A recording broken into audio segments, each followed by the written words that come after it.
বিগত কিছুদিন আগে যে দৃশ্য গেল, কিছু মানুষ এই পৃথিবীতে মানুষ হওয়ার অযোগ্য হয়ে গেছে।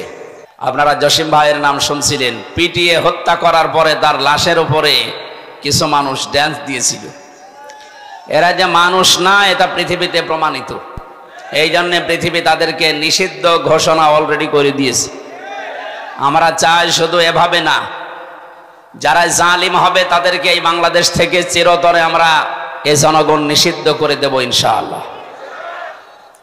সামনে যেন কেউ জুলুম করার দুঃসাহস দেখাতে না পারে।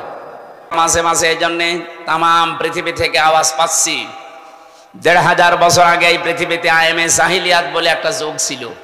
কথা বলেন না কেন? আর ২০২৪ সালের ৫ আগস্ট পর্যন্ত এই বাংলাদেশে আওয়ামী জাহিলিয়াতের একটা যুগ আমরা পার করেছি। সুতরাং এই অন্ধকার যুগ থেকে আল্লাহ আমাদেরকে একটা আলোর যুগে প্রবেশ করাচ্ছেন। এই আলো যেন আমরা কোরআন হাদিসের মাধ্যমে জ্বালতে পারি। কোরআন হাদিস বাদ দিয়ে আলো জ্বালালে আলো টিকবে না। যদি এরকম মন মানসিকতা থাকে, আপনিও কিন্তু বিপদে পড়বেন। কারণ আপনি তো একদিন মারা যাবেন।